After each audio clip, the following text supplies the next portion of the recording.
Bien, bonjour à toutes et à tous. Pendant qu'on installe nos appareils, quelques petits mots avant qu'Alain, je cède la parole à Alain. Je suis Luc Quintet, je suis le délégué général de l'Institut pour l'amélioration des sécurités aériennes. Et bien sûr, un petit remerciement à Dominique Méreuse et à la FFPlume pour nous avoir invités à participer à cette assemblée générale.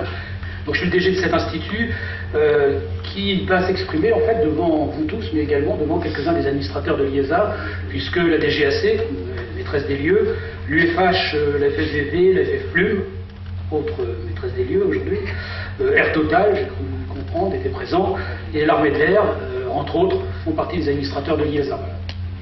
Notre objectif, c'est d'aider c'est de chercher à aider en permanence les partenaires. Nous ne sommes pas une entreprise à but lucratif. Le peu d'argent qu'on a, on consacre qu'à faire des produits qui sont mis à la disposition de nos partenaires.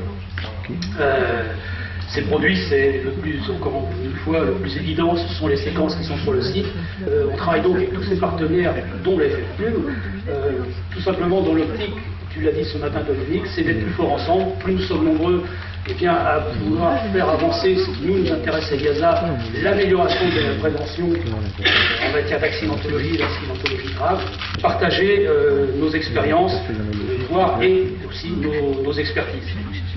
Je parle de quelques études que nous faisons qui sont moins en évidence aujourd'hui. Le REX, donc chaque fédération, depuis que le BEA est fait, non pas une passe latérale, mais il y a d'autres priorités aujourd'hui, a choisi de faire migrer le retour d'expérience ailleurs.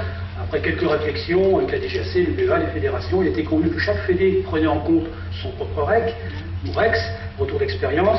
C'est mis en place à l'FFPlume, et ça tourne bien, je crois, Thierry, maintenant. La FFVV fait, et ça a servi un peu de modèle, ça depuis plusieurs années, et les autres fédérations, les unes après les autres, vont participer. Nous sommes en position d'attente, parce que, effectivement, les autres travaillent dans ce cadre. Dans un certain temps et en collaboration avec toutes les fédérations, pour bonifier le produit, eh bien, nous essaierons d'imaginer un système, on a déjà réfléchi pour tout vous dire, de synthèse qui permettra de diffuser aux pratiquants un condensé peut-être un peu plus abouti encore sur le REX. Dans un des mandats donnés à l'IASA quand elle a été créée par le ministre, c'est de constituer une base de données plus aboutie que celle avec un S qui existe aujourd'hui dans les différentes maisons. Et d'ailleurs, là encore, Dominique a parlé ce matin d'une problématique ponctuelle, actuelle, factuelle, sur le débriefing autour d'une base de données, quelque part, puisque citer des accidents et en tirer après des conclusions, ça montre qu'il y a encore des imperfections, puisque, où que l'on soit, on n'a pas les mêmes approches. Donc, il est important dans ce pays, qui est quand même un pays important de l'aéronautique, on dirait qu'il y a un fort QI aéronautique en France, parce qu'on est un des pays géniteurs de l'aéronautique, ça fait plus de 100 ans qu'on s'y colle, nous avons de brillants ingénieurs, nous avons de brillants industriels, on peut dans ce domaine faire des progrès. J'espère que vous serez tous d'accord avec moi pour dire que si on va aller au bout de la pédagogie et de l'instruction, il faut appliquer les gens. Donc voilà, c'est ce qu'on fait de nos séquences. On dit en mettant les séquences sur le site, on enseigne en disant voilà le méthode explicatif, et puis je t'implique en te disant prends le questionnaire et puis réponds. Merci de nous avoir ouvert vos portes aujourd'hui. Merci. Alors on a parlé de l'acceptation du risque par la société, qui est un niveau très faible. Nous tous, en tant que pilotes ici, quand on décide d'aller voler, et voler c'est formidable, on se confronte au risque. Donc nous, ce qu'on essaie de faire, c'est d'amener les éléments clés qui vont permettre aux pilotes d'appréhender un peu mieux la complexité. La complexité s'appréhende et se gère avec du bon sens paysan. Alors ça peut paraître assez compliqué tout ça, mais dès qu'on commence un petit peu à appréhender la complexité, on devient prudent. Et quand on devient prudent, on peut bâtir son expérience et puis devenir un pilote responsable, conscient des risques et sûr.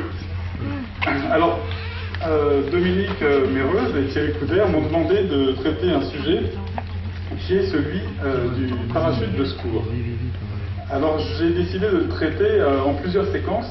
Une que je souhaitais assez ludique et qui soit assez facile à regarder et plutôt agréable. Et après des interviews, il y a 4 interviews au total, de pilotes qui ont dû utiliser le parachute de secours ou qui en ont une connaissance, on va dire, assez approfondie. Et donc, dans cette séquence qui parle du parachute de secours, eh bien, j'ai introduit voir l'unité et les angles morts qui peuvent être très importants, notamment si on a affaire à deux machines numériques mais pas dans le même environnement, dans le même environnement, même volume. Alors, donc le parachute de secours, dispositif équipé d'une fusée d'extraction, qui peut présenter effectivement un danger, c'est une charge pyrotechnique. Et on comprend bien que ça nécessite un certain nombre de précautions d'utilisation qui sont détaillées dans la séquence courte, qui est faite à partir d'images de synthèse en 3D. Les interviews qui accompagnent donc ce sujet du parachute de secours, celle de Thierry Coubert, qui nous explique le mécanisme, comment il fonctionne, ses caractéristiques. Comme je vous disais, Christian Piccioli, secouriste, pompier, qui a vu un parachute, une fusée partir lors des manipulations de sauveteurs qui auraient pu être grièvement blessés. Là, vous avez un instructeur, une interview d'un instructeur donc, qui traversait la TMA de Clermont-Ferrand et contre toute attente, eh bien, il est passé dans la turbulence de sillage d'un avion de ligne qui pourtant est passé assez loin. Et cette turbulence de siège lui a fait perdre le contrôle de sa machine qui est partie en vrille, dont il n'a pu sortir alors qu'il était au niveau 55 en utilisant les actions de sortie de vrille, et donc il a été sauvé par son parachute de secours. Et là nous avons monsieur Pierre Grenier de Moner, un monsieur qui a commencé à piloter grâce à l'ULM à 70 ans, qui en a 78 aujourd'hui, et qui s'est trouvé en situation de devoir utiliser son parachute de secours. En amont de cette aventure, au niveau de la formation et de ce qu'un pilote doit savoir, il y a beaucoup de choses qu'on peut aborder en regardant ces séquences qui ont été, pour les interviews, construites comme du matériel pédagogique à destination des instructeurs. Voilà. Donc, je ne vous en dis pas plus. L'ensemble de ces matériels sont disponibles notamment sur le site de l'IASA et sont relayés par la FFUM et d'autres fédérations. Je vais juste vous montrer la fin de la séquence qui aussi aborde ce coup-ci de la complexité, mais au niveau des facteurs humains.